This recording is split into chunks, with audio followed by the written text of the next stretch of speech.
How's it going, guys? I hope everybody's well. Asteroid Bounty Hunter. This is by the same guys that brought us Shiplord, which was the game I reviewed 2-3 months ago, something like that.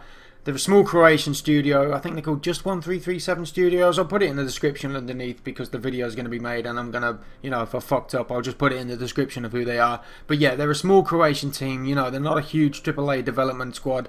So for what they've done with what they have, it's pretty impressive because Shiplord, the last game, the two gripes I had was the price. It was £6. I felt it was a bit steep for what it was, as there was no combat. It got kind of old after a couple of hours playing, but for what it was, compared to Chair Simulator, I mean, you're talking about a AAA fucking game compared to that. Huge improvement from the last game. It now has combat, as you're seeing on this screen, as you're hearing my silky smooth voice. I'll go through the basics quickly. It's a huge improvement in the sense that there's, like I said, there's no combat, so it doesn't get old as fast. Now, I don't know if this is on iPads and phones and whatnot. If they can get this to mobiles and whatnot, then my god, they're going to make a fair bit of cash, because this is the type of game I'm going to play on the toilet while I'm sat there for 5-10 minutes and I've got some minutes spare. I'm on the bus or etc, etc. Try not to picture me on the toilet too much.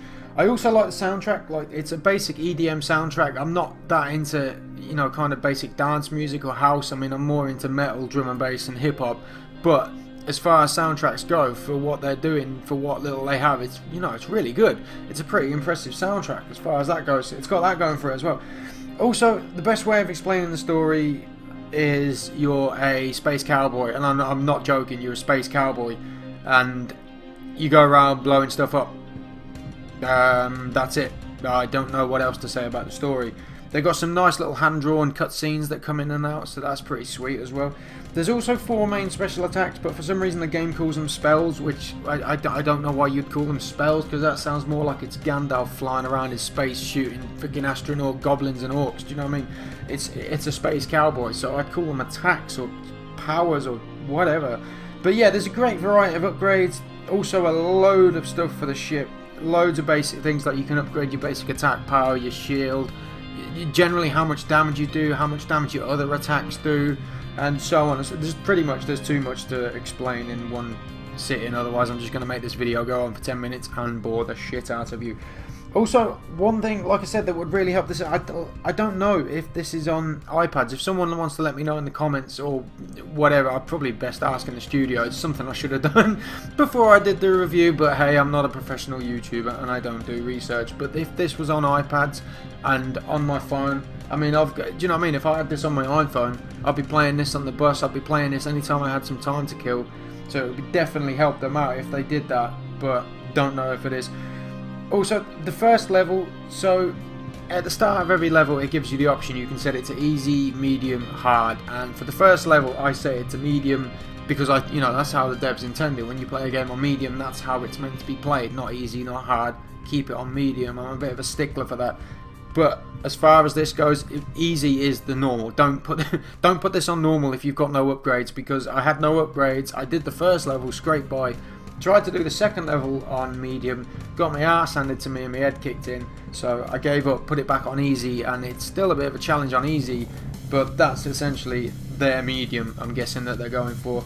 Overall, I like it. I mean, it's a huge improvement from the last game by the studio by a fucking mile, because the last game, like I say, had no combat, got kind of old, kind of quick, and considering it's a green light game and it's up against things like Rock Simulator and Ocean Simulator and Chair Simulator, and like I said, that's not me being a dick, they are genuine games. Like, you can go and buy a game and you can stare at a rock. I mean, it's not even a screensaver, it's a fucking game. You stare at a rock. I'm going off track here. Anyway, yeah, Asteroid Bounty Hunter, it's alright, £5.59. Don't know what it's going to be in the sale, but if you see this, the only gripe I would have, again, as I did with Shiplord, is the price. But at least there's combat this time, and it's a lot more engaging than it was. Oh my god, Shiplord, sorry. Yeah, Shiplord it got kind of old after 2 hours, and to be honest, I never bothered playing it more than that. But this, I can see me jumping in and out of this, watching a few YouTube videos, watching The Walking Dead, jump back into this, jump back out, play another game, and so on and so on. It's a great little time waster, and it's a shame it's not on iPads and iPhones, because if it was, it would, I mean, these guys would be sitting on a gold mine right now. But yeah, Asteroid Bounty Hunter, definitely worth your time if it's in a sale. I mean, the one gripe again, £5.59, I think that's a bit too steep for a green light game, but it's also 10 times better than the rest of the green light shite. But yeah, £5.59 Asteroid Bounty Hunter, and a rant should be coming soon, because there's something that's winding me up and I want to rant about it. So I'll see you again soon. See ya.